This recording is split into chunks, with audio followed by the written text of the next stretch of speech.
करेंगे। Party system एक बहुत इंपॉर्टेंट टॉपिक है हमारा पेपर 1 सेक्शन बी का। हर साल इस पे एक क्वेश्चन जरूर आता है एंड 15 या 20 मार्क्स में एक क्वेश्चन जरूर आएगा इस टॉपिक से। इसीलिए पार्टी सिस्टम एक ऐसा टॉपिक है जो आप मैनेजरली प्रिपेयर करेंगे। ठीक है, जैसे कि आगे हम नेशनल पर्सपेक्टिव भी देखेंगे।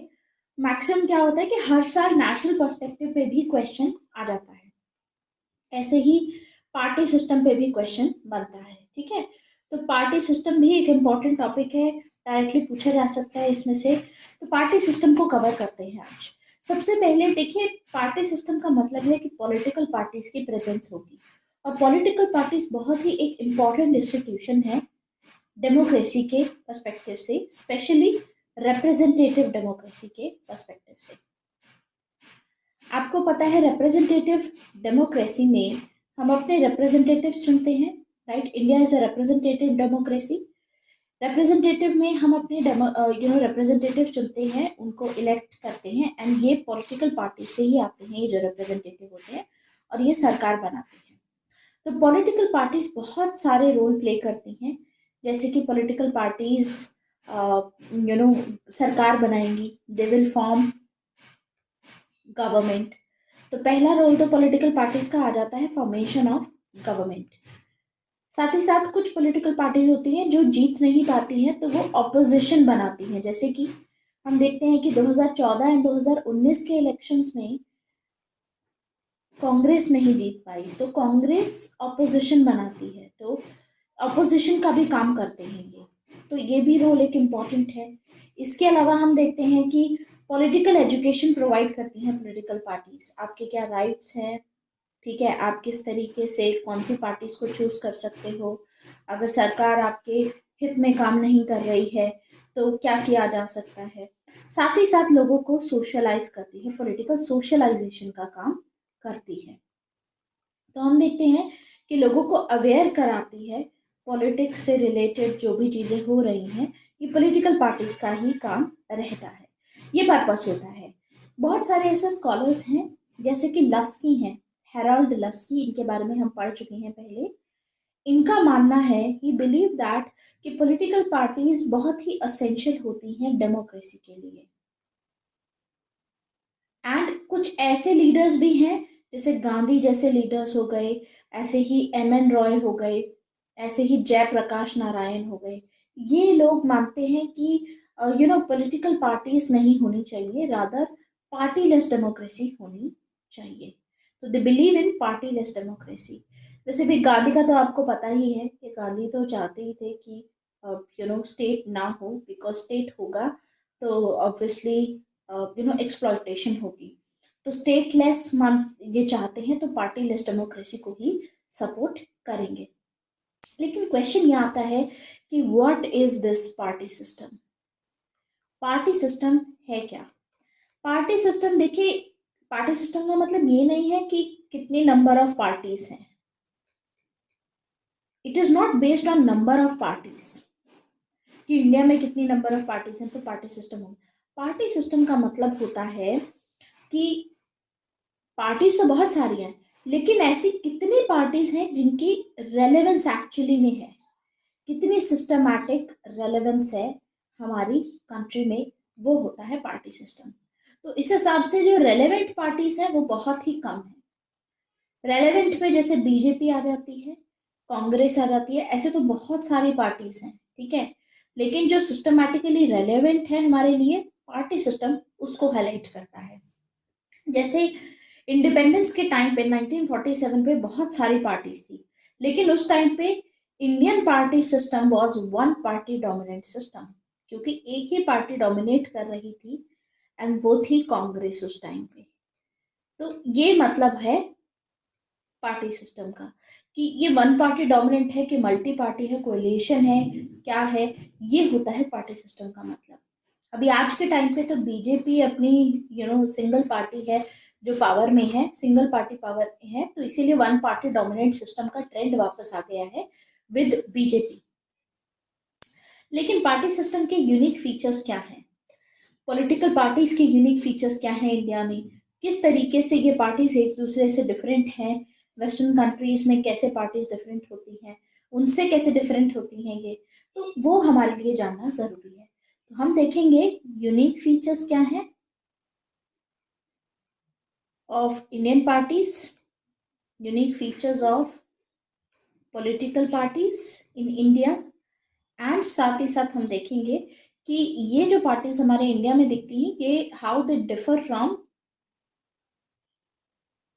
वेस्टर्न पॉलिटिकल पार्टीज,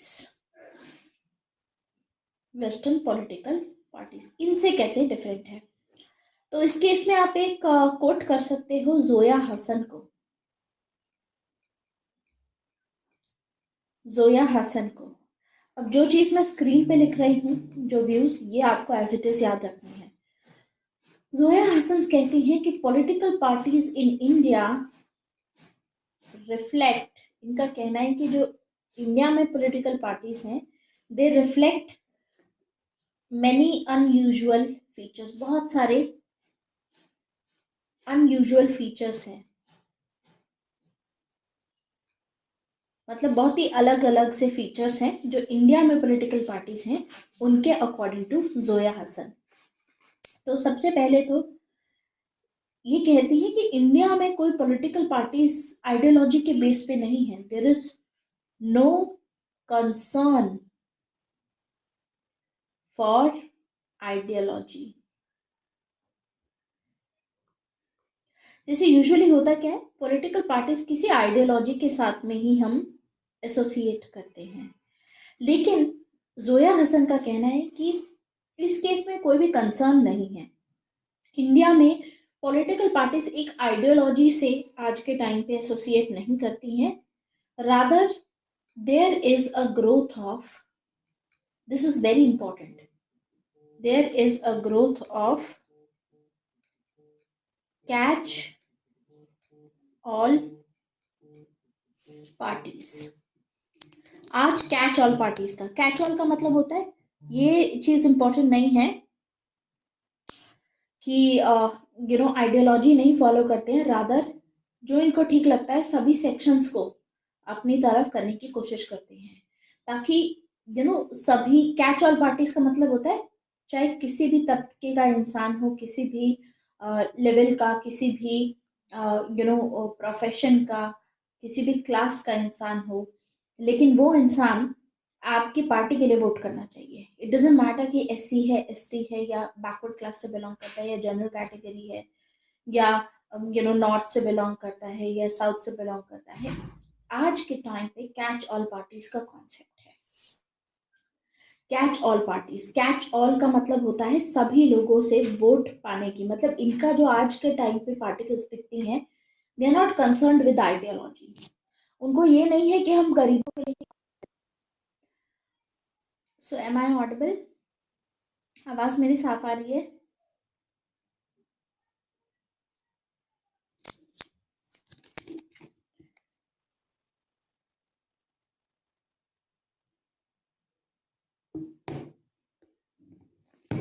तो एक तो जोया हसन ये कहती हैं। मुस्कान, आपको आवाज आ रही है मेरी? बीच में वो तो नहीं हो रही प्रॉब्लम? अगर हो तो एक बार मुझे बता देना, बिकॉज शायद नेट का प्रॉब्लम हो सकता है, क्योंकि the other net that I was connected to वो डिस्कनेक्ट हो गया है। खैर, तो पहली चीज तो ये है कि पार्टीज आइडियोलॉजी नहीं फॉलो करती आज के टाइम पे। आज के टाइम पे चाहे किसी भी तबके का इंसान है, बस ये मेक श्योर। ठीक है। तो इसके अलावा दूसरी चीज जोया हसन कहती है पॉलिटिकल पार्टीज के बारे में कि इंडिया में instead of policy oriented,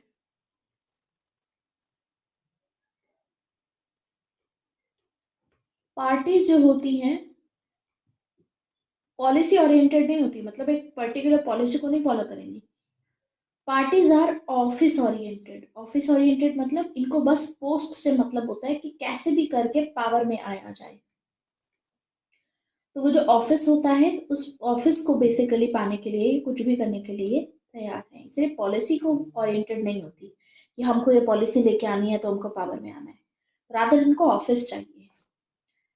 and आज के टाइम पे जो पॉलिटिकल पार्टीज हमें दिखती हैं, देयर इज अ डिस्कनेक्ट, लोगों के और पार्टी के बीच में डिस्कनेक्ट है, क्योंकि लोग एक्टिव नहीं है पॉलिटिक्स में। तो we see there is a disconnect between people and parties, and at the same time she says that there is a greater connection।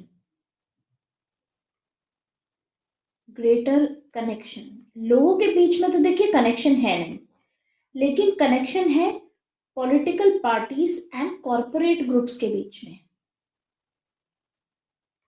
जो बड़े बड़े इंडस्ट्रियलिस्ट हैं उनके साथ में इनका कनेक्शन है, इंक्लूडिंग, ऐसा नहीं है कि सिर्फ ये बीजेपी या कांग्रेस जैसी पार्टीज का ही है, इंक्लूडिंग कम्युनिस्ट पार्टीज। ये पार्टीज जो बुर्जुआजी के खिलाफ, कम्युनिज्म आपको पता है बुर्जुआजी रिच क्लास के खिलाफ होता है, इसके बावजूद हम देखते हैं कि कम्युनिस्ट और जो सोशलिस्ट पार्टीज होती हैं इनका भी कनेक्शन होता है कॉरपोरेट ग्रुप से आज के टाइम पे।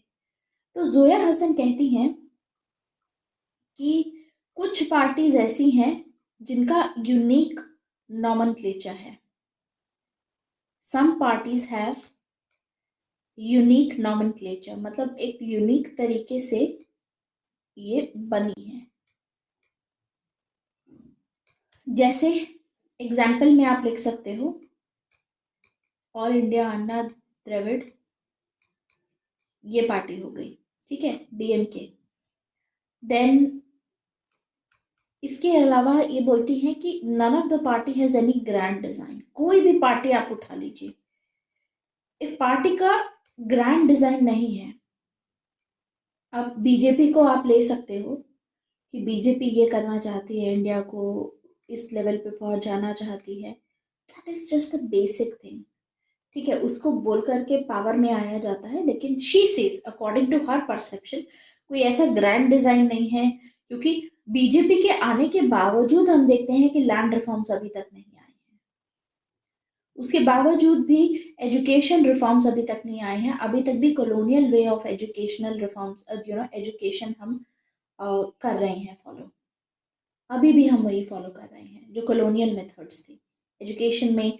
रॉट लर्निंग अभी भी प्रमोट की जाती है।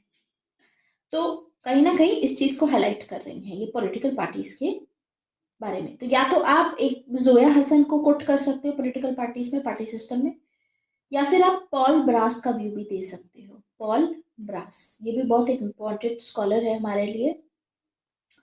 पॉल ब्रास का कहना है कि इंडियन पार्टीज में पैराडॉक्सिकल फीचर्स होते हैं। ही says that Indian parties it reflects many paradoxical views। paradoxical views मतलब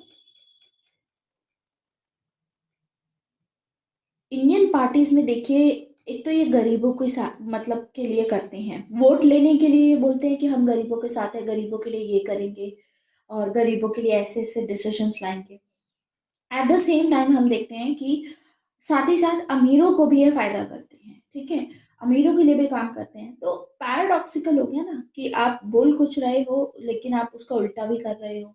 तो पैराडॉक्सिकल पैराडॉक्सिकल हम देखते हैं, इनकंसिस्टेंसी देखते हैं इनके रिफ्लेक्ट होती है पॉलिटिकल पार्टीज में आज के टाइम पे। एंड पॉलिटिकल पार्टीज आज के टाइम पे they are the product of modernisation,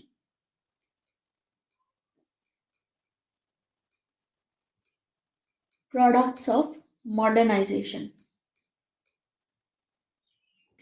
क्योंकि पॉलिटिकल पार्टीज में वेस्टर्न ब्यूरोक्रेटिक स्ट्रक्चर भी है। देखो आज के टाइम पे जो इंडिया में पॉलिटिकल पार्टीज दिखती हैं आपको, उसमें जो फीचर्स हैं ऑन पेपर, जो भी चीजें फॉलो की जाती हैं वो ब्यूरोक्रेटिक, जैसे दूसरी कंट्रीज हैं, वेस्ट की कंट्रीज हैं, वहां पर जैसे फीचर्स देखने को मिलते हैं वही सेम स्ट्रक्चर के साथ में यहाँ डाला गया है।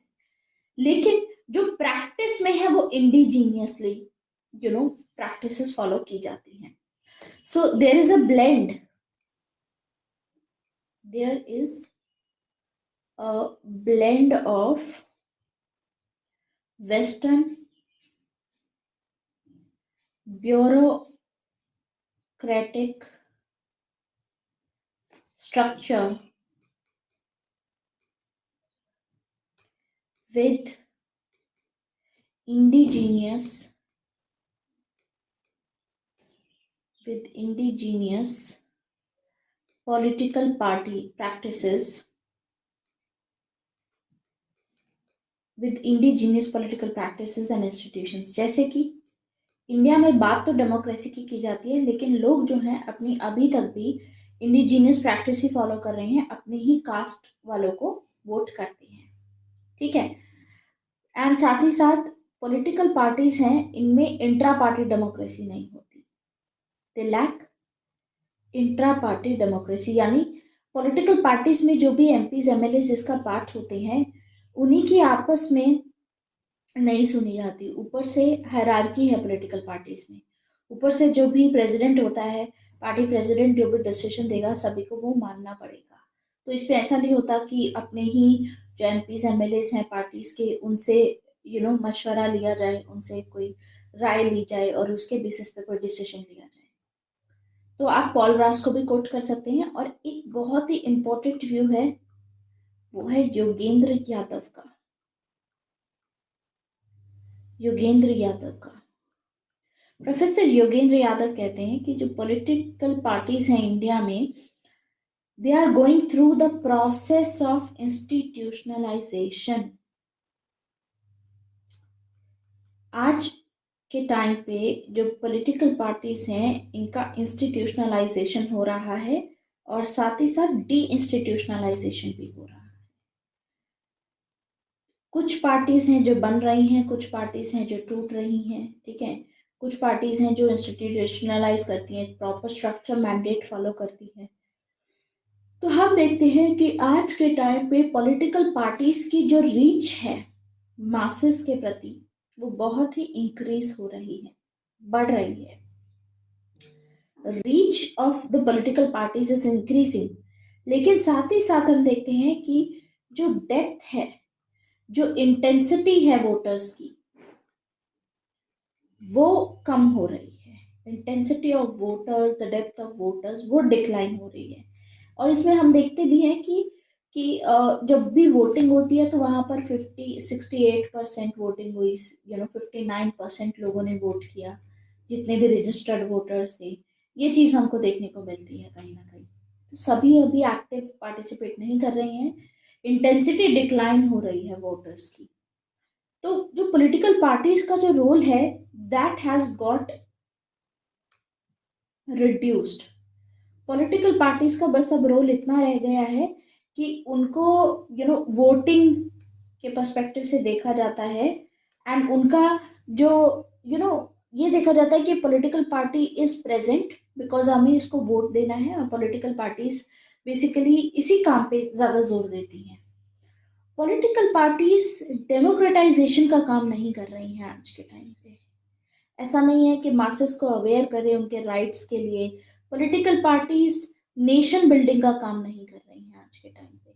इनफैक्ट आप देखोगे कि जो लोकसभा में या राज्यसभा में कितनी जब भी मीटिंग होती है, जब भी कोई सेशन होता है, तो आपस में पार्टीज लड़ रही होती हैं रादर देन कि नेशन बिल्डिंग के प्रोसेस में कंट्रीब्यूट करना। तो what we see is कि political parties they are going through the process of institutionalization and de-institutionalization। बहुत सारी ऐसी political parties भी हैं, हम देखते हैं कि जो बेसिकली मतलब कहने का मतलब ये है कि आ जा रही हैं पॉलिटिकल पार्टीज, नई नई उभरती रहती हैं, फिर जाती भी रहती हैं इंडिया में। ठीक है। पॉलिटिकल पार्टीज का जो मेन काम होता है उसको परफॉर्म ये नहीं कर पाती हैं। So this is the idea that we see Yogendra Yadav ने दिया है। इनफैक्ट होना चाहिए रिगार्डिंग दिस कि योगेंद्र यादव के बहुत ही आते हैं, कर सकते हैं। You can search Virendra Yadav blog या फिर आर्टिकल्स करके, और इनके जितने भी इंडियन गवर्नमेंट एंड पॉलिटिक्स से रिलेटेड जो भी आर्टिकल्स इन्होंने लिखे हैं वो आप पढ़ सकते हैं। ठीक है, voice is not clear? Okay, then give me a minute.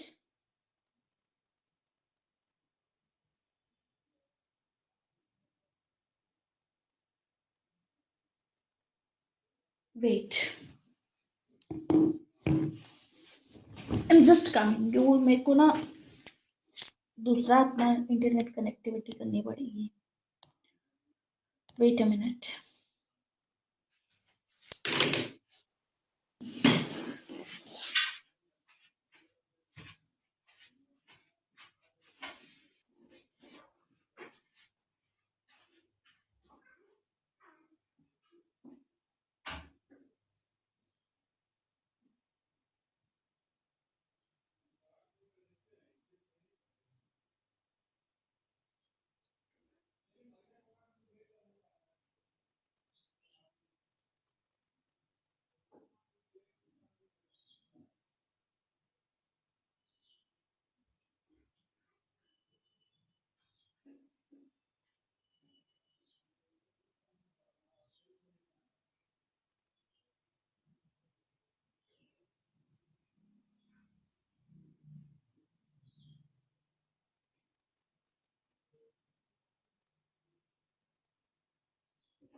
Wait, शायद अभी ऑन नहीं हुआ है।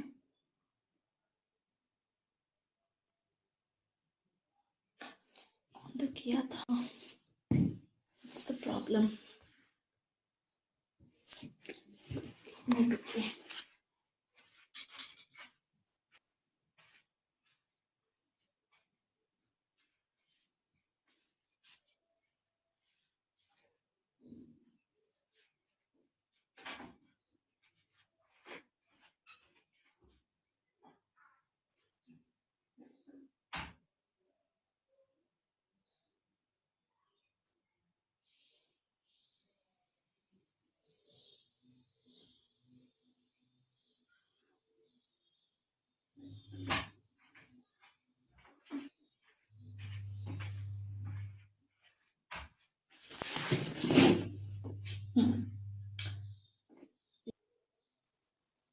अभी वॉइस क्लियर आ रही है Muskaan? Please tell me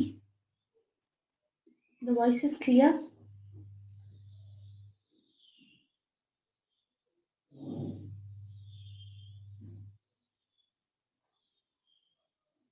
okay, wait, इसको रिफ्रेश हो जाने दीजिए अच्छे से.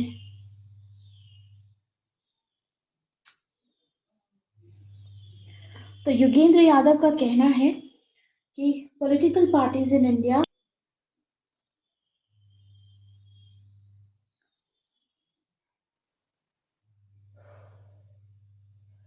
So Yogendra Yadav tells us that political parties in India are going through the process of institutionalization and de-institutionalization. सो हम देखते हैं कि एक जगह तो इनकी रीच बढ़ती जा रही है, लेकिन एट द सेम टाइम जो वोटर्स की इंटेंसिटी होती थी, जो डेप्थ होती थी, जिस हिसाब से जितना डीपली वोटर्स पॉलिटिकल पार्टीज में पार्टिसिपेट किया करते थे, वो चीज़ कम हो जा रही है. कहीं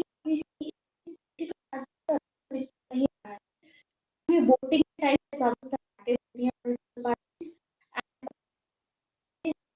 ये डेमोक्रेटाइजेशन में जैसे पहले पॉलिटिकल पार्टी जितना इन्वॉल्व हुआ करती थी, उसमें इन्वॉल्व नहीं है.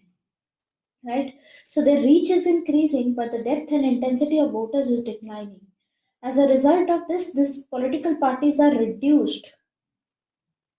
They are reduced to the level of voting only, to the instrumental act of voting, and they have nothing to do with democratization and national building these days. तो इनमें से किसी का भी एक व्यू आप लिख सकते हैं. अगर क्वेश्चन आता है पार्टी सिस्टम पे, तो आप ऐसे इसको स्टार्ट कर सकते हैं अपने आंसर को. अब बात करते हैं nature of Indian party system. ये तो बात हुई, हमने बात की पार्टी सिस्टम होता क्या है. अब बात करते हैं इंडिया का जो पार्टी सिस्टम है, अलग अलग फेजेस में कौन से पार्टी सिस्टम रहे हैं और आज के टाइम पे कैसा पार्टी सिस्टम हमको देखने को मिलता है. तो देखिए, चेंजिंग नेचर होता है इंडियन पार्टी सिस्टम का, चेंज होता रहता है. जैसे there will be a time जब वन पार्टी डोमिनेंट सिस्टम होगा, there will be a time जब कोएलिशन पॉलिटिक्स होगी. ठीक है, तो ये सभी चीजें हमको देखने को मिलती हैं. So there is a changing nature of Indian party system, and party system federalism को कहीं ना कहीं इम्पैक्ट जरूर करता है. तो अभी तक 4 स्टेजेस से हमारा इंडियन पार्टी सिस्टम गुजर चुका है इनफैक्ट. और फिफ्थ स्टेज, इनफैक्ट 4 भी क्यों कहूँ मैं, 5 स्टेजेस है वी कैन से. ठीक है, 5 स्टेजेस, 5 स्टेजेस से इंडियन पार्टी सिस्टम निकल चुका है. There are 5 stages basically of Indian party system. पहली जो स्टेज आती है वो आती है हमारे इंडिपेंडेंस के बाद से 1947 से लेकर के 1967 तक. ये जो स्टेज थी, इसमें कांग्रेस सिस्टम प्रेवेलेंट था. कांग्रेस सिस्टम यानी कांग्रेस की, जैसे आज के टाइम पे बीजेपी सिस्टम है, क्योंकि बीजेपी सिंगल पार्टी के तौर पे सारे उसको सीट्स मिली हैं एंड रूल कर रही है, पावर में आई है, कोलिशन के बिना आई है, तो दैट इज बीजेपी सिस्टम. ऐसे ही 1967 तक कांग्रेस सिस्टम प्रेजेंट था. ठीक है, उसके बाद क्या होता है, ये है हमारी फर्स्ट स्टेज. फिर आती है सेकंड स्टेज. सेकंड स्टेज में क्या होता है, 1967 से 1977 तक, इन 10 सालों में हम देखेंगे कि धीरे धीरे करके कांग्रेस सिस्टम टूटने लगेगा. There will be break down of Congress system. There will be break down of Congress system, धीरे धीरे टूटने लगेगा. फिर आता है थर्ड फेज 1977 से 1979 तक का. थर्ड फेज में हम देखते हैं कि अब 2 पार्टी सिस्टम आ जाएगा. 2 पार्टी सिस्टम जिसमें compete कर रही होंगी 2 पार्टीज. एक जगह होगी हमारी बीजेपी, जनता दल बेसिकली उस टाइम पे, बाद में ये बीजेपी में कन्वर्ट हो गई थी, and one will be Congress. फिर आता है फोर्थ स्टेज. फोर्थ स्टेज होगा हमारा 1979 से लेकर के 1989 तक. यहां पर हम देखेंगे कि मल्टी पार्टी सिस्टम इमरजेंस होगा. मतलब मल्टीपल पार्टीज होंगी जो अलग अलग आप देखोगे कांग्रेस सिस्टम में ना, कि सेंटर में भी और ऑलमोस्ट सभी स्टेट्स में, सारे स्टेट्स में इंडिया के कांग्रेस ही सरकार बनाएगी। 1979-89 के बीच में हम देखेंगे मल्टी पार्टी सिस्टम में मर्ज होगा, अलग अलग जगहों पे अलग अलग सरकारें बनेंगी, जैसे यूपी में अलग बन जाएगी, हरियाणा में अपनी खुद की अलग पार्टी सिस्टम होगा, ऐसे। Then comes the last which is fifth stage, 1989 से लेकर के 2014 तक, यहाँ पर रही coalition politics. This is the age of coalition politics. Coalition politics, age of coalition politics. इसमें क्या है, इसमें मल्टी पार्टी सिस्टम है, यहाँ पर भी this is also multi party system. और फिर से हम देखते हैं कि 2014 से के बाद अभी तक जब 19 चल रहा है, तो दोबारा से हमें वन पार्टी डोमिनेंट सिस्टम देखने को मिलता है, लेकिन इस बार कांग्रेस सिस्टम की जगह पे जो अगली स्टेज होगी 2014 onwards, we see again one party dominant system, जिसमें बीजेपी सिस्टम होगा। There will be BJP system. लेकिन धीरे धीरे अभी ट्रेंड्स फिर से चेंज होते जा रहे हैं, वीसी के स्टेट में बीजेपी की जगह दूसरी सरकारों को भी मल्टी पार्टी सिस्टम स्टेट में हमें देखने को मिल रहा है। तो चेंजिंग नेचर है, ऐसा नहीं है कि एक ही जैसा रहता है, चेंज होता रहेगा। ठीक है, तो शुरुआत करते हैं सबसे पहले सिस्टम से जो हमने पढ़ा, Congress system. Let us study Congress system. Congress system क्या है और कांग्रेस सिस्टम में कैसे एमर्ज हुआ ये और कैसे डिक्लाइन हुआ। तो क्वेश्चन ये पूछा जा सकता है कि कांग्रेस सिस्टम कैसे एमर्ज हुआ, कैसे डिक्लाइन हुआ, या फिर एक क्वेश्चन पूछा जा सकता है आपसे कि इंडियन नेशनल कांग्रेस का करंट स्टेट क्या है, क्या फ्यूचर प्रोस्पेक्ट हो सकते हैं इस पार्टी के, क्योंकि इंडियन नेशनल कांग्रेस एक ग्रैंड ओल्ड पार्टी है। हम देखते हैं कांग्रेस सिस्टम में कि इंडिपेंडेंस के टाइम पे इंडिया के पास में मल्टीपल पार्टीज थी, बहुत सारी पार्टीज थी, लेकिन इंडियन पार्टी सिस्टम जिसे मॉरिस जॉन्स कहते हैं, मॉरिस जॉन्स का कहना है कि Indian party system one party dominant system था उस टाइम पे 1947 में। लेटर ऑन हम देखते हैं कि मॉरिस जॉन के बाद रजनी कोठारी हैं। रजनी कोठारी बहुत इंपॉर्टेंट हमारे स्कॉलर हैं। रजनी कोठारी टर्म यूज करते हैं इस वन पार्टी डोमिनेंट सिस्टम की, कांग्रेस सिस्टम। ये जो कांग्रेस सिस्टम टर्म थी, ये रजनी कोठारी ने ही दी थी, Congress system term. And Congress system का मतलब होता है कि कांग्रेस के पास में डोमिनेंट स्टेटस है कांग्रेस का, और दूसरी पार्टी कोई भी ऐसी नहीं होगी जहां पर डोमिनेंट होगी। जैसे कुछ एक एक्सेप्शंस थी ऑब्वियसली, इंडियन स्टेट्स में सभी स्टेट्स में कांग्रेस थी, एक्सेप्शन थी केरला एंड कश्मीर।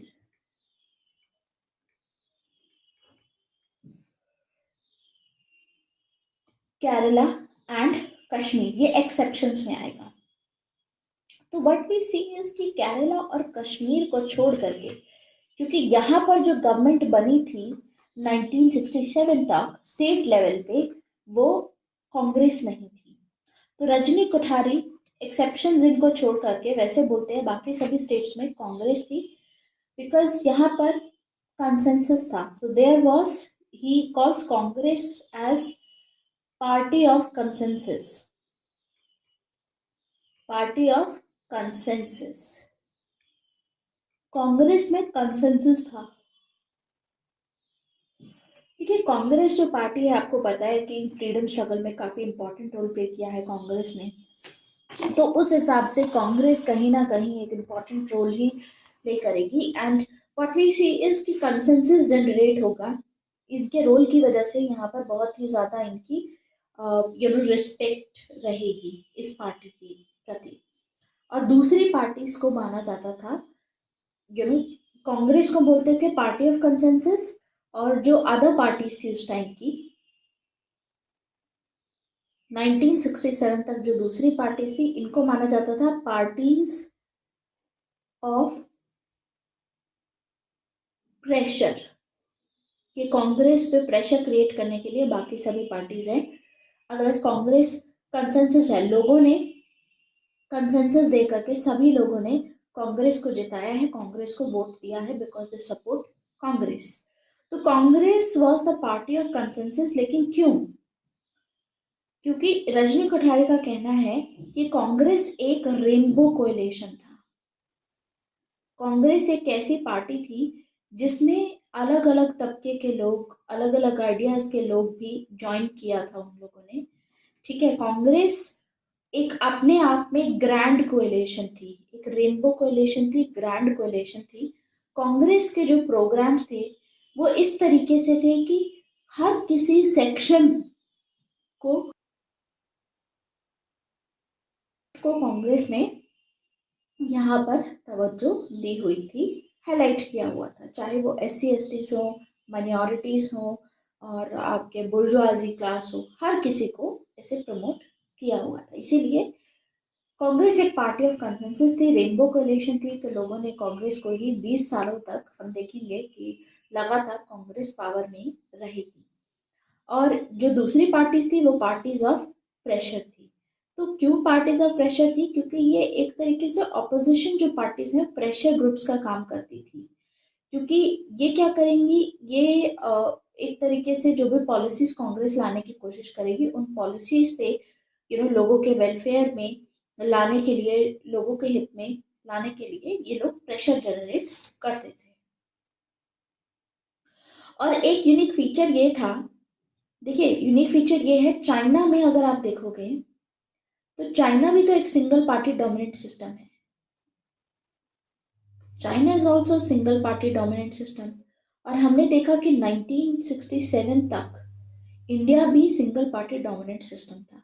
तो क्या मतलब दोनों चीजें सेम है? सेम नहीं है। इंडिया के केस में एक यूनिक चीज थी। यूनिक चीज ये थी कि चाइना जो है, देखिए, वो नॉन डेमोक्रेटिक है। It is non democratic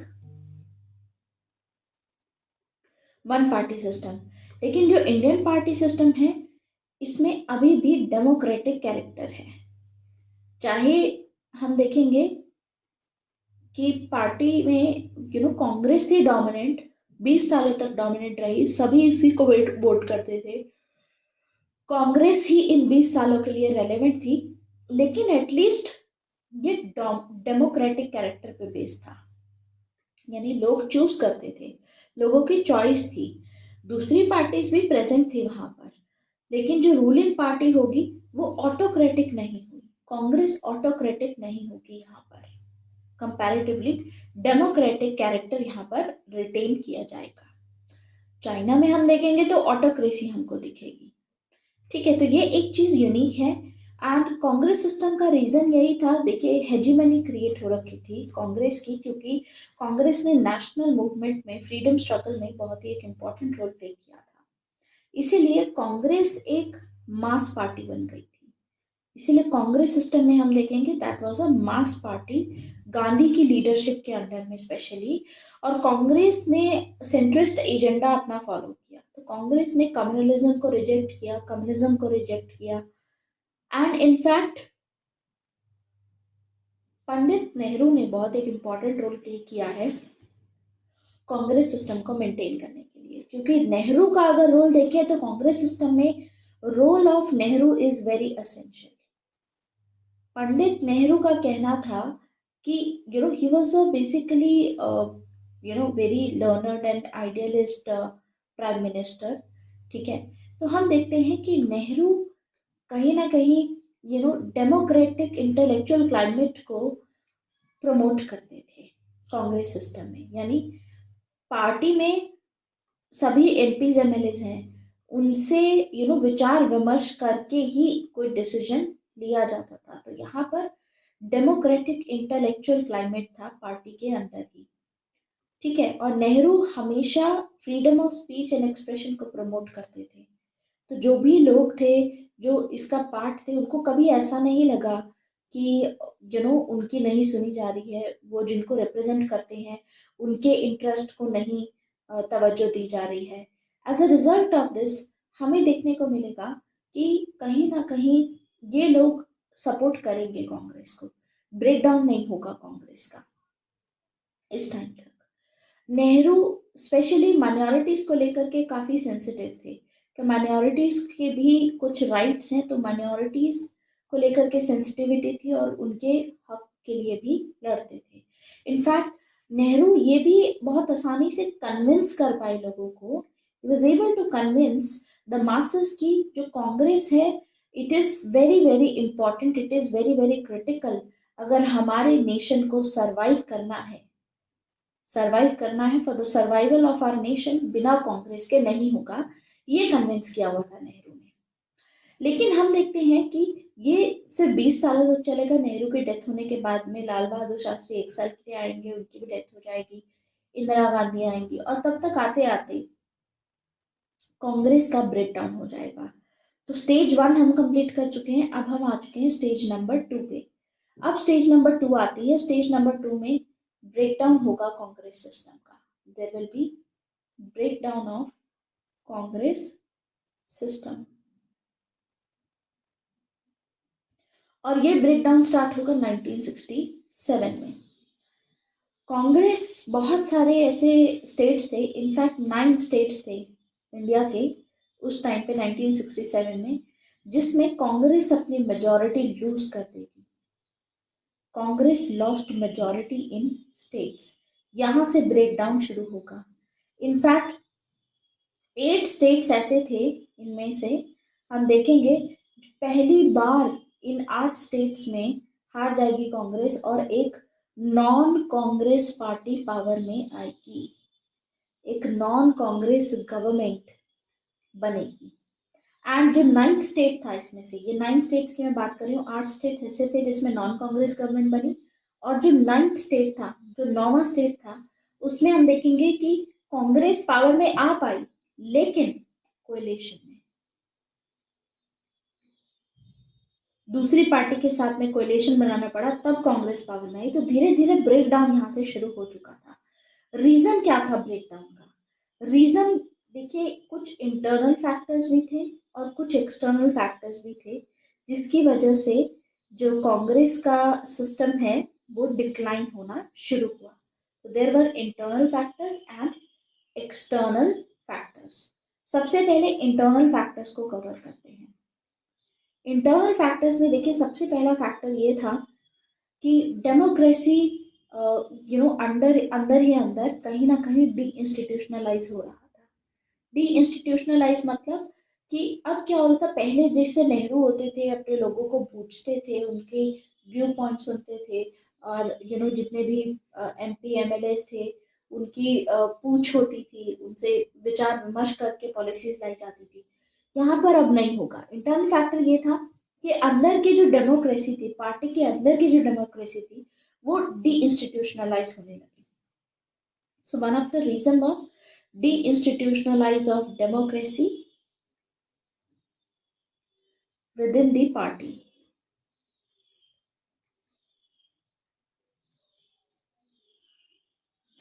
second, दूसरा फैक्टर ये था कि जो पावर थी वो कॉन्सेंट्रेट हो गई थी।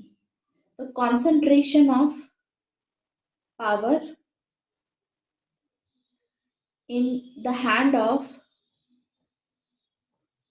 सिंगल लीडर, एक सिंगल लीडर के पास में ज्यादा पावर आ गई थी। ये एक इंटरनल फैक्टर था जिसकी वजह से भी ब्रेकडाउन शुरू हुआ। जैसे मैंने आपको बताया, there was a lack of intra party democracy. ऐसी प्रैक्टिसेस बंद हो चुकी थी कि आपस में विचार विमर्श करके तब डिसीजन लिया जाए। इंट्रा पार्टी इलेक्शंस होते थे पहले, मतलब पार्टी के अंदर ही इलेक्शंस होते थे और आपस में जो एमपी एमएलए होते थे एक दूसरे को चूज करके इलेक्ट करके फिर उस पोजीशन पर पहुंचाते थे। तो मतलब हर चीज कंसेंसस से डिसाइड होती थी, इलेक्शन के थ्रू डिसाइड होती थी। लेकिन अब हम देखते हैं कि 1972 से लेकर के 1972 से लेकर के आज तक इंट्रा पार्टी इलेक्शंस अब नहीं हुए हैं किसी भी पार्टी में। देन कांग्रेस में नहीं हुए इनफैक्ट। इसके अलावा कांग्रेस के जो लिंक थे ग्रास रूट लीडर से, जो नीचे तबके के लीडर्स थे जिनके साथ में लिंक थे हमेशा से कांग्रेस के, उन लीडर्स के साथ में लिंक इनके टूट गए धीरे धीरे। ठीक है, इनके साथ में इनका टच में नहीं रही Congress. At the same time जो टॉप लीडरशिप थी कांग्रेस की, वो लॉयलिस्ट पे डिपेंडेंट थी। तो जब आप लॉयलिस्ट पे डिपेंडेंट होते हो तो अंदर ही अंदर मान लीजिए कि कोई कमी है अगर आपकी पार्टी में, तो अंदर ही अंदर अगर क्रिटिसिज्म आता है तो आप उसको रिफॉर्म कर सकते हो। लेकिन वो भी अलाउ नहीं किया क्योंकि इंटर पार्टी डेमोक्रेसी नहीं थी। तो टॉप लीडरशिप लॉयलिस्ट पे डिपेंडेंट थी, इसकी वजह से भी आगे जाकर के हम देखेंगे कि कांग्रेस सिस्टम डिक्लाइन हो जाएगा। इंटरनल फैक्टर्स की वजह से Congress system decline in reasons की वजह से होगा। अब सिर्फ इंटरनल फैक्टर्स रोल प्ले नहीं कर रहे थे, एक्सटर्नल फैक्टर्स भी इंपॉर्टेंट एक रोल प्ले कर रहे थे। तो अब एक्सटर्नल फैक्टर्स को कवर करते हैं कि what were the external factors जिसकी वजह से जो कांग्रेस सिस्टम है डिक्लाइन हुआ। एक्सटर्नल फैक्टर, देखिए एक्सटर्नल फैक्टर्स के बारे में योगेंद्र यादव बताते हैं एक्सटर्नल फैक्टर्स कि कौन कौन से थे जिसकी वजह से डिक्लाइन हुआ। तो इनका कहना है कि Congress was linked with the deepening of democracy. Actually हम देखेंगे कि पहला डेमोक्रेटिक अपसर्ज आया, फर्स्ट डेमोक्रेटिक अपसर्ज जब आया तो कांग्रेस से निकल करके जितने भी ओबीसीज थे, अदर बैकवर्ड क्लासेस, वो कांग्रेस पार्टी से बाहर आ गई और इन्होंने अपनी खुद की पार्टी बनाई, खुद की पार्टी बनाई। इसके बाद फिर एक और डेमोक्रेटिक अपसर्ज आएगा, मतलब लोग अपनी रिप्रेजेंटेशन मांगेंगे तो वो अलग होकर के खुद की एक पार्टी बनाएंगे। तो सेकेंड डेमोक्रेटिक अपसर्ज में क्या होगा, जितने भी दलित्स होंगे जो पहले कांग्रेस का पार्ट हुआ करते थे, अब ये दलित्स यहाँ से निकल करके ये भी अपनी खुद की पार्टी बनाएंगे। जैसे यहाँ पर बीएसपी बन जाएगी, बहुजन समाज पार्टी, यहाँ पे सपा पार्टी बन जाएगी, ठीक है, समाजवादी पार्टी। तो ओबीसी अपनी पार्टी बनाएंगे, दलित्स अपनी पार्टी बनाएंगे सेकंड डेमोक्रेटिक अपसर्ज में। एंड फिर हम देखते हैं कि इन अपसर्ज की वजह से कहीं ना कहीं कांग्रेस सिस्टम आज के टाइम पे बस यही है कि माइनॉरिटीज की पार्टी बन के रह गया है। तो Congress system today remains the party of minorities and scheduled tribe community,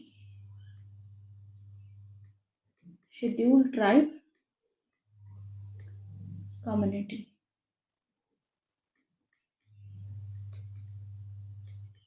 party of minorities and scheduled tribe community, इन्हीं का पार्ट बन के रह गया।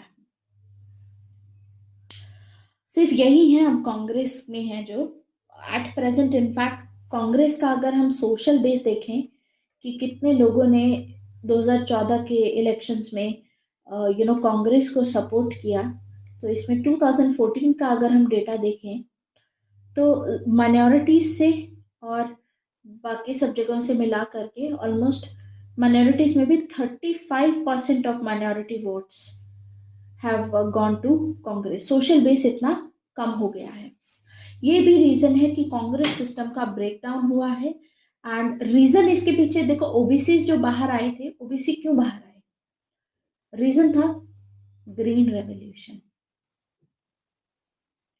क्योंकि ग्रीन रेवोल्यूशन के चलते ओबीसी को इकोनॉमिकली बहुत फायदा हुआ, ग्रीन रेवोल्यूशन के चलते पैसा आ गया इनके पास में, ठीक है। दूसरा स्टेट रीऑर्गेनाइजेशन रीजन था, स्टेट रीऑर्गेनाइज किए गए जिसकी वजह से एक लैंग्वेज के या एक कल्चर के लोग एक रीजन में कहीं ना कहीं एक पर्टिकुलर रीजन में कॉन्सेंट्रेटेड हो जाएंगे। तो वही लोग आपस में मिलकर के एक खुद की अपनी पार्टी बनाएंगे और अपनी एस्पिरेशंस को फुलफिल करने के लिए पॉलिटिक्स का पार्ट बन जाएंगे by going for a new party. So यहाँ से इन दो रीजंस की वजह से जो ओबीसी थे उनका स्टेटस इतना ज्यादा स्ट्रेंथन हुआ और रीजनल पार्टीज की शुरुआत हुई। तो जो सपा है, बीएसपी है, ये सभी रीजनल पार्टीज हैं। तो ब्रेक डाउन होगा, ब्रेक डाउन होने के बाद में we will see regional parties. Regional parties will come. Anyways, अब आगे हम पढ़ते हैं प्रेजेंट स्टेटस क्या है। What is the present status of Congress?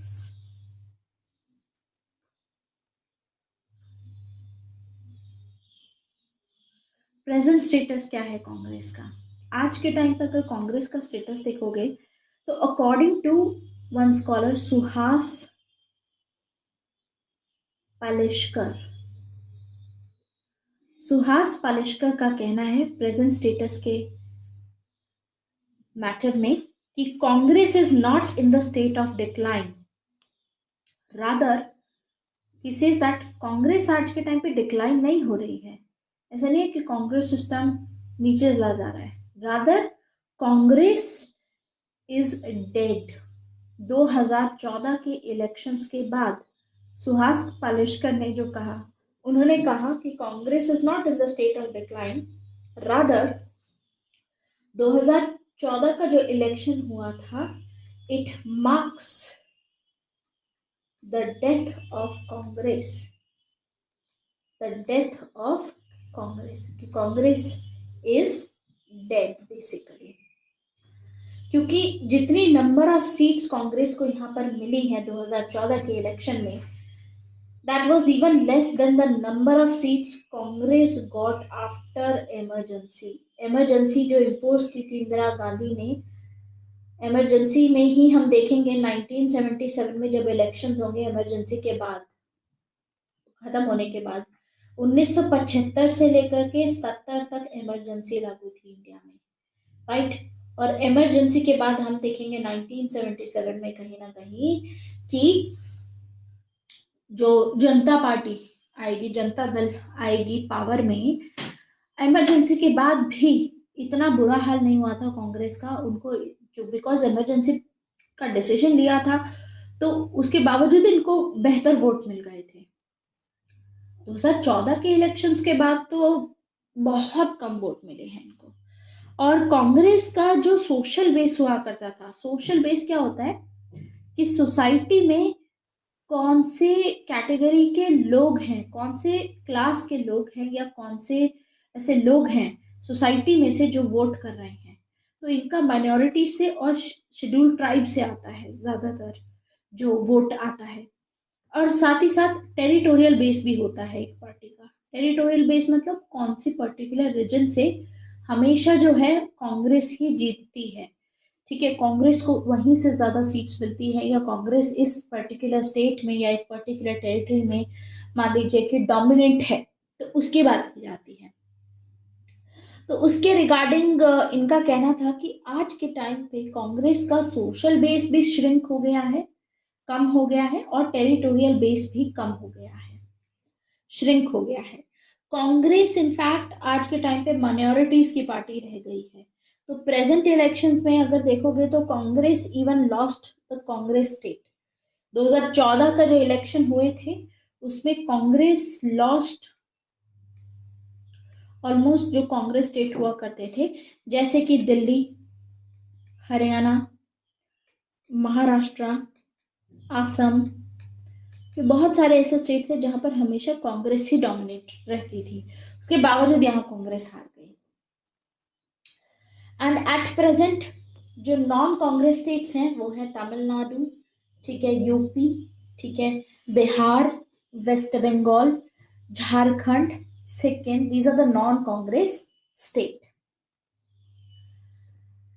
Hi Madan, batch number 7 Telegram group. Okay, आपका मीडियम ऑफ लैंग्वेज क्या है? आप कौन से मीडियम में पेपर लिखेंगे, हिंदी या इंग्लिश में?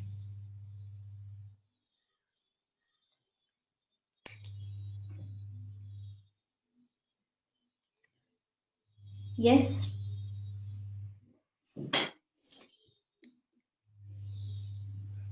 हिंदी में लिखेंगे। Okay, no issues. हिंदी के लिए वैसे Madan, I think Hindi medium वाले में आपका, क्योंकि हिंदी में लिखने वाले हो, तो एक सर हैं आपके Lalit Yadav, there is a new teacher who has come, जो हिंदी मीडियम के लिए पॉलिटिकल साइंस पढ़ा रहे हैं। चाहें तो उनका भी, क्योंकि वो हिंदी मीडियम में नोट्स प्रोवाइड करेंगे। मेरे जो हिंदी मीडियम के नोट्स हैं, मतलब हमारे जो हम फॉलो कर रहे हैं, वो हिंदी मीडियम नोट्स का मैं आपको ग्रुप लिंक दे देती हूँ वैसे तो।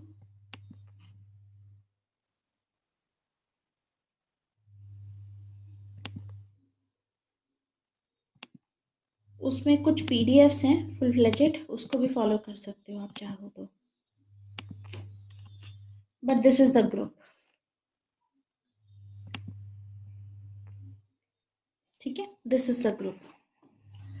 खैर, सुहास पालिशकर का ये कहना है कांग्रेस को लेकर के। ठीक है, अनदर थिंग इज कि बहुत सारे ऐसे स्टेट्स हैं, जैसे उत्तराखंड हो गया, हिमाचल प्रदेश हो गया, राजस्थान, कर्नाटका, ये सभी स्टेट्स हैं जहाँ पर कांग्रेस की प्रेजेंस है। तो सुहास पालेशकर ने 3 फेजेस की बात की है कांग्रेस की। ये बताते हैं कि कांग्रेस के 3 फेज थे। According to him there are 3 phases of Congress. 3 phases कौन से थे? एक फेज था कांग्रेस का जिसमें कांग्रेस डोमिनेंट थी, तो इसको बोलते हैं हम फेज ऑफ डोमिनेंस, यानी इसमें कांग्रेस ही रूल कर रही थी। ये फेज था 1967 तक का। फिर आता है फेज नंबर 2। फेज नंबर 2 है फेज ऑफ कन्फ्रंटेशन। जब कन्फ्रंटेशन होना शुरू होगा, धीरे धीरे करके पार्टीज अलग होंगी और अपनी पार्टीज बनाने लगेंगे। पहले ओबीसी निकलेंगे, फिर दलित्स निकलेंगे।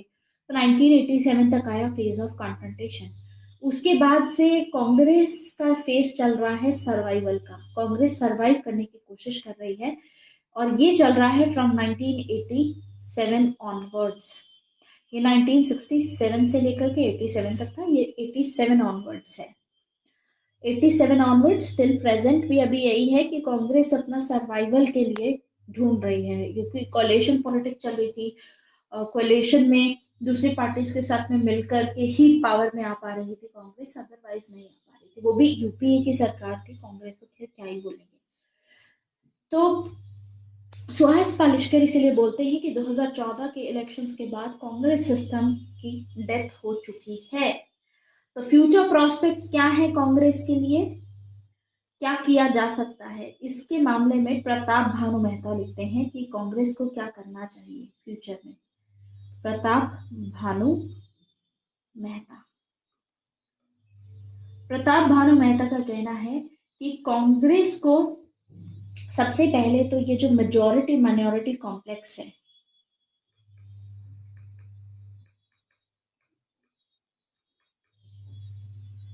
Congress should lead this majority minority complex.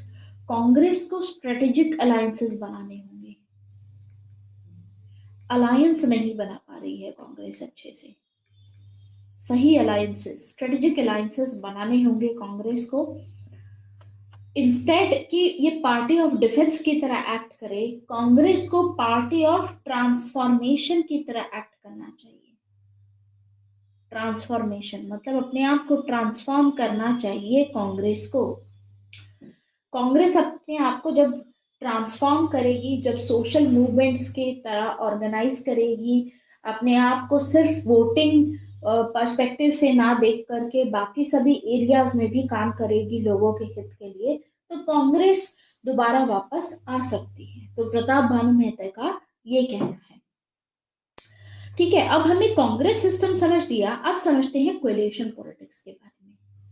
क्योंकि पार्टी सिस्टम में हम देखते हैं कि कोएलिशन पॉलिटिक्स भी डोमिनेट रहा है। कोएलिशन पॉलिटिक्स, कांग्रेस जब डिक्लाइन होने लग गई तो 1989 के बाद कांग्रेस पावर में तो रही। देयर वाज अ टाइम जब एनडीए की बनेगी coalition, there be a time जब यूपीए की सरकार बनेगी। तो कोएलिशन पॉलिटिक्स बहुत इंपॉर्टेंट है। तो 1989 से किस प्रकार का पार्टी सिस्टम इंडिया में फॉलो हो रहा था? देखिए, पॉलिटिक्स ऐसा नहीं है कि वैक्यूम में ऑपरेट होता है। Politics politics also do not operate in vacuum. Party system बहुत ही मल्टीपल फैक्टर्स की वजह से इन्फ्लुएंस होता है। एक तो इसमें इंटरनल फैक्टर्स रहते हैं, एक्सटर्नल फैक्टर्स रहते हैं, ये सभी इन्फ्लुएंस करते हैं पार्टी सिस्टम को। इंडियन पार्टी सिस्टम भी इस हिसाब से चेंज होता रहता है। ठीक है, और इंडिया का मैंने आपको बताया कि India was one party dominant system, लेकिन ये चेंज हुआ। वन पार्टी डोमिनेंट सिस्टम जो था पहले कांग्रेस सिस्टम था, ये वन पार्टी से मल्टी पार्टी डोमिनेंट सिस्टम बन जाएगा। और ये मल्टी पार्टी मतलब मल्टीपल पार्टीज आ करके सरकार बनाएंगी। ऐसा कोएलिशन पॉलिटिक्स में होता है। we see that in coalition politics multiple parties dominant system हमें देखने को मिलता। तो 1989 से era of coalition politics start होती है। 1977 भी अगर आप देखोगे 1977 itself we see the process of fragmentation। 1977 से फ्रेगमेंटेशन होने लग जाएगी, धीरे धीरे रीजनलाइजेशन होने लग जाएगी, रीजनल पार्टीज उभर के सामने आने लगेंगी इमरजेंसी के बाद। कांग्रेस में से बहुत सारे ऐसे ग्रुप्स होंगे जो निकल करके खुद की रीजनल पार्टीज बनाएंगे। तो कहीं ना कहीं वी विल सी दैट यहाँ से शुरुआत होती है 1970 से ऑल्दो, लेकिन कोएलिशन पॉलिटिक्स एक्चुअली में स्टार्ट हुई 1989 से। ठीक है, तो कौन कौन से ऐसे फैक्टर्स थे जिसकी वजह से रीजनलाइजेशन हुआ, फ्रैगमेंटेशन हुआ, what were the causes for the rise of regional parties. Coalition politics का मतलब है हमें रीजनल पार्टीज पे फोकस करना है कि कैसे, कौन कौन से रीजंस थे जिनकी वजह से रीजनल पार्टीज आई। तो according to in this case Sreedharan,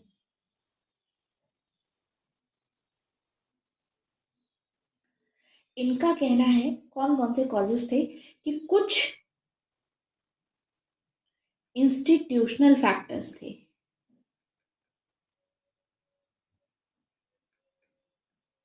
जिनकी वजह से रीजनल पार्टीज पावर में आई। और ये बेसिकली ई श्रीधरन है, इन्होंने बताया है इसके बारे में, रीजनल पार्टीज के बारे में।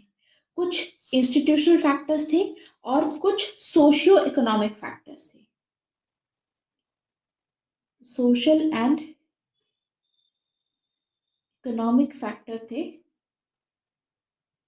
जिनकी वजह से कोएलिशन पॉलिटिक्स हमें देखने को मिलेगी। तो सबसे पहले तो इंस्टीट्यूशनल फैक्टर्स देख लेते हैं। इंस्टीट्यूशनल फैक्टर्स में सबसे पहला था there was delinking of parliamentary and state legislative election, जिसकी वजह से जो रीजनल पार्टीज होंगी उनके पास में अपॉर्चुनिटी ये रहेगी, उनके पास ये मौका रहेगा कि वो लोगों को लोकल इश्यूज पे मोबिलाइज कर पाएंगे। देखिए होता क्या है, जब भी नेशनल इलेक्शंस होते हैं, जनरल इलेक्शंस, जनरल इलेक्शन मतलब नेशनल लेवल पे, जब भी नेशनल लेवल पे इलेक्शन होता है तो कोई भी पार्टी लोकल इश्यूज को नहीं उठाती। ठीक है, हमेशा नेशनल इश्यूज को मुद्दा, उसका मुद्दा बनाएगी। ठीक है, उस मुद्दे पे बात करेगी, क्योंकि इनको सभी तबके के, सभी प्रांति के, सभी स्टेट्स के लोगों को इन्फ्लुएंस करना होता है, राइट, ताकि वो इनके लिए वोट करें। तो यूजुअली पहले होता क्या था, इलेक्शन, स्टेट के इलेक्शंस और जनरल इलेक्शन साथ में होते थे, साथ में होते थे सारे इलेक्शंस। मतलब आपके पास में स्कोप ही नहीं होता था कि आप लोकल इश्यूज को भी उठाओ। लोकल इश्यूज पे बात ही नहीं की जाती थी, नेशनल इश्यूज पे बात की जाती थी। लेकिन अब क्या हुआ कि धीरे धीरे करके जो पार्लियामेंट का इलेक्शन था और जो स्टेट लेजिस्लेचर का इलेक्शन था, जो विधानसभा के आपके इलेक्शन होते हैं, वो बदलने लगे। आज के टाइम पे देखते हैं कि जनरल इलेक्शन अभी हुए हैं, फिर उसके 6-8 महीने बाद किसी स्टेट के इलेक्शन हो गए, जैसे अभी रिसेंटली महाराष्ट्र हरियाणा के इलेक्शन हुए, हम देखते हैं, right. At the same time आने वाले दिनों में अभी दिल्ली के होंगे, फिर उसके बाद यूपी में होगा दोबारा, राइट। सो ये चीज हमें देखने को मिलती है। यानी अब एक बार में नहीं होते, मतलब ऐसा नहीं है कि स्टेट इलेक्शन और जो जनरल इलेक्शन है साथ साथ हो, साथ साथ होते तो नेशनल इश्यूज रहते, लेकिन रीजनल पार्टीज को इसका बहुत फायदा मिलता है। अब रीजनल पार्टीज के पास में ये फायदा होता है कि जब स्टेट के इलेक्शंस अलग से हो रहे होते हैं तो ये लोग स्टेट के मुद्दे उठाते हैं, ये लोकल इश्यूज पे ज्यादा ध्यान देते हैं, और जिसके चलते कहीं ना कहीं रीजनल पार्टीज को लोग ज्यादा सपोर्ट करते हैं, क्योंकि लोग लोग उन्हीं चीजों से त्रास होते हैं, लोग उन्हीं चीजों से प्रॉब्लम उनको वो डेली बेसिस पे फेस करते हैं। तो अगर कोई पार्टी उन लोकल इश्यूज को उठाती है, उस पर काम करती है, तो लोग उसी पार्टी को वोट करेंगे। तो एक मौका मिल जाता है रीजनल पार्टीज को, और ये भी रीजन है कि इससे रीजनल पॉलिटिक्स बहुत ही इंक्रीज होने लगी। दूसरा है रीजन इसमें, दूसरा इंस्टीट्यूशनल फैक्टर है इंडिया का फेडरल सिस्टम। अगर आप देखो इंडिया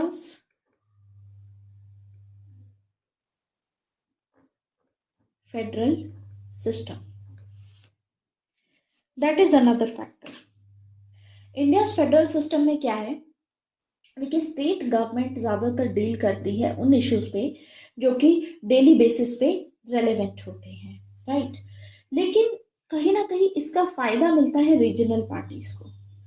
तो जो लीडर्स होते हैं रीजनल पार्टीज के, वो लोगों के कांटेक्ट में रहते हैं, एंड ग्रास रूट लेवल पे भी लोग उनसे कनेक्ट कर सकते हैं। ये भी रीजन है कि रीजनल पार्टीज बहुत ही ज्यादा बढ़ गई, और इसके चलते आगे कोलिशन पॉलिटिक्स हमको देखने को मिलेगी। तो ये भी एक रीजन है। दूसरा इसमें है, बिकॉज उस टाइम पे रीऑर्गेनाइजेशन किया गया था लिंग्विस्टिक बेसिस पे। लिंग्विस्टिक यानी लैंग्वेज के बेसिस पे रीऑर्गेनाइजेशन किया गया,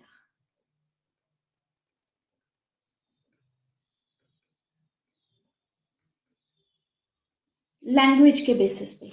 सो इसके चलते में जो डोमिनेंट कास्ट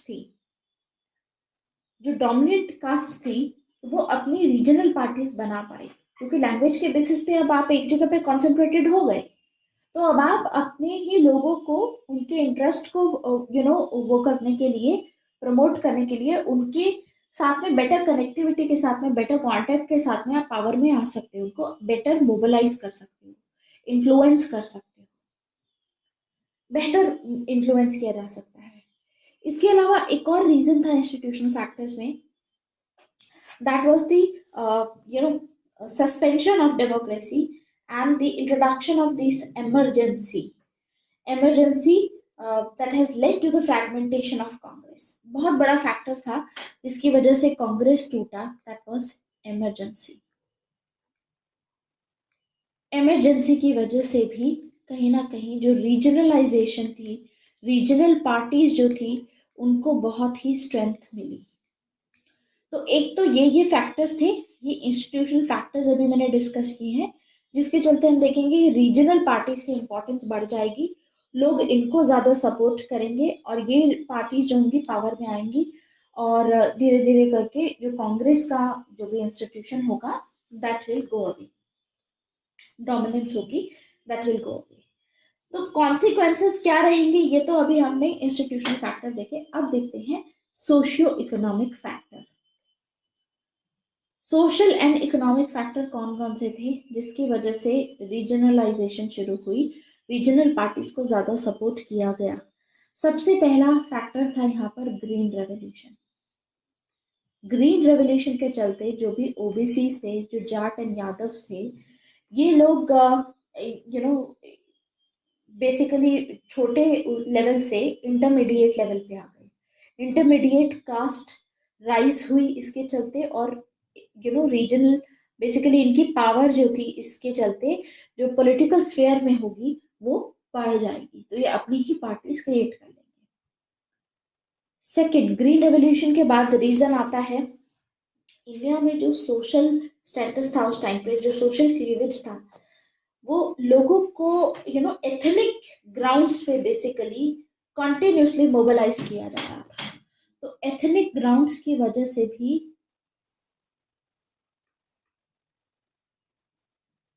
ये भी एक सोशल फैक्टर है कि रीजनलाइजेशन होगा, एथनिसिटी से रिलेट करके ये लोग पार्टीज बनाएंगे। इसके अलावा रिलीजन को पॉलिटिसाइज किया गया, रिलीजन को बहुत इंडिया में पॉलिटिसाइज किया गया, इसीलिए भी ये जो रीजनल पार्टीज थी ये आई। एंड अपार्ट फ्रॉम दैट लोगों में बहुत ही अवेयरनेस आ गई थी अपने राइट्स को लेकर के, डेमोक्रेसी को लेकर के। जब भी लोगों में इतनी अवेयरनेस आएगी तो obviously as a result of this हम देखेंगे कि पॉलिटिकल पार्टीज जो नई नई उभर के आएंगी और लोग उनको सपोर्ट करेंगे, क्योंकि लोग पहले ही वर्किंग देख चुके थे कांग्रेस की कि वो इतने अच्छे से काम नहीं कर रही थी। सो ये कुछ फैक्टर्स हैं। अब इसमें कॉन्सिक्वेंसेस क्या हैं इसके, व्हाट आर द कॉन्सिक्वेंसेस, इसके चलते हुआ क्या। कॉन्सिक्वेंस ये था कि रीजनलाइजेशन हो गया इंडियन पॉलिटिक्स का, जिसके चलते कुछ नेगेटिव कॉन्सिक्वेंस भी थे और कुछ पॉजिटिव कॉन्सिक्वेंस भी थे। नेगेटिव और पॉजिटिव कॉन्सिक्वेंस थे।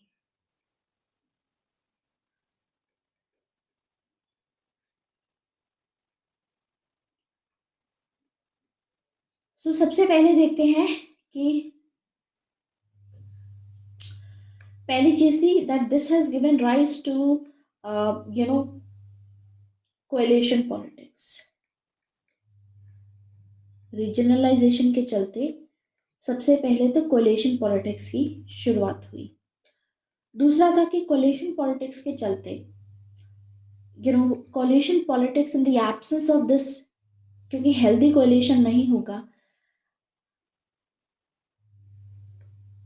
रादर हेल्दी क्यों नहीं है, ये अनहेल्दी क्यों है, क्योंकि for the purpose of coming to power only these people will be making the coalitions. सिर्फ पावर में आने के लिए एक पार्टी दूसरे पार्टी को सपोर्ट कर रही है, एक दूसरे के आइडियाज को सपोर्ट नहीं करती है। ये सिर्फ बस इतना कि हम भी पावर में आ जाए, कोई पोजीशन हमारे पास भी आ जाए और एक पोजीशन आपके पास में भी आ जाए, जिससे हम ज्यादा से ज्यादा फायदा उठा पाए।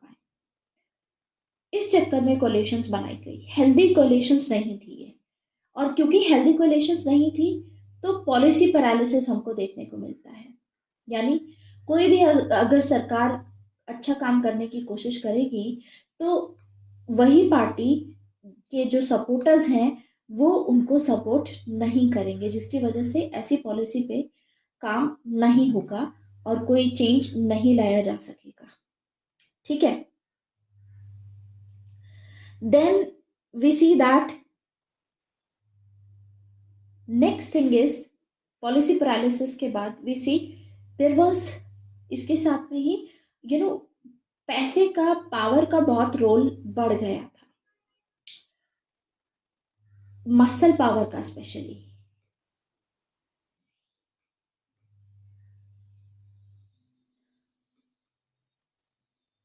पॉलिटिक्स में एक तो पॉलिसी पैरालिसिस था कोalition की वजह से, पैसे का, मसल पावर का रोल बहुत बढ़ गया। देन स्पीकर की जो पोजीशन थी इसको भी पॉलिटिसाइज किया गया, क्योंकि देखिए स्पीकर जो होता है वैसे तो वो न्यूट्रल होता है, लेकिन यहाँ पर क्या होगा, अलग अलग पार्टीज होंगी, ठीक है, जो मिलकर के कोलिशन बना रही है, तो हर कोई चाहेगा कि स्पीकर हमारी पार्टी का होना चाहिए, क्योंकि स्पीकर यहाँ पर एक डोमिनेंट पोजीशन पे होता है पार्लियामेंट में। तो इसके चलते कहीं ना कहीं जब पॉलिसी पैरालिसिस होता है तो अच्छे से पार्लियामेंट, जिस काम के लिए बनाया गया है पार्लियामेंट लॉ मेकिंग के लिए, वो काम नहीं कर पाएगा। As a result of this we will see the decline of parliament, there will be decline of parliament. Then positive consequences अगर देखें तो कहीं ना कहीं रीजनलाइजेशन की वजह से हमारी जो डेमोक्रेसी है that has become more representative,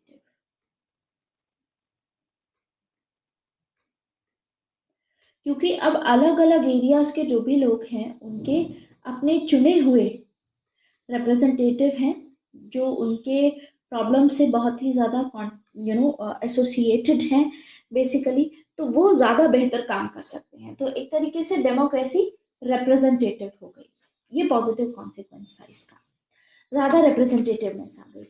और रीजनलाइजेशन के चलते जो फेडरल एक्सेस था हमारे पॉलिटिकल सिस्टम का, इंडियन पॉलिटिकल सिस्टम का, जो फेडरल एक्सिस था उसको काफी स्ट्रेंथन मिली, क्योंकि पहले क्या होता था कि स्टेट के पास में इतनी पावर नहीं होती थी, सेंटर सब कुछ संभालती थी, centre use to do everything. तो सेंटर भी ज्यादा कुछ कर नहीं पाएगी, because centre is also associated with कि अगर स्टेट फॉलो नहीं कर रही है, स्टेट सेंटर अपनी चलाएगी। और स्टेट के पास में हम देखेंगे कि कहीं ना कहीं स्टेट के पास में बार्गेनिंग पावर कम होती थी, तो स्टेट बार्गेनिंग ही करता रह जाता था। तो that was the bargaining federalism that was existing. तो ये कुछ ऐसे रीजंस हैं जिनकी वजह से होगा क्या कि रीजनल इश्यूज अब डोमिनेट करने लगेंगे। अब नेशनल कंसर्न से ज्यादा रीजनल इश्यूज पे बात की जाएगी। अब हम देखेंगे कि इसके चलते पहले क्या होता था, फॉरेन पॉलिसी में स्टेट का कोई रोल नहीं होता था, लेकिन अब रीजनलाइजेशन की वजह से, रीजनल पार्टीज की वजह से फॉरेन पॉलिसी में भी जो स्टेट पार्टीज हैं वो एक इम्पॉर्टेंट रोल, एक इम्पॉर्टेंट भूमिका निभाएंगी। तो ये एक कुछ यूनिक एस्पेक्ट है कैसे हमारी जो कोलिशन गवर्नमेंट आती है। अब नेक्स्ट क्लास है हमारी 1:30 बजे। I am going to take that session. अभी थोड़ा रेस्ट बीच में लेते हैं, ठीक है। तो 1:30 बजे एक और क्लास होगी जिसमें हम पार्टी सिस्टम को कंटिन्यू करेंगे। पार्टी सिस्टम को कंटिन्यू करेंगे, एक बार पार्टी सिस्टम खत्म हो जाता है फिर हम सोशल मूवमेंट्स उसी क्लास में स्टार्ट कर देंगे। We have another class at 1:30. We'll continue with this session. This is it for today. Thank you very much.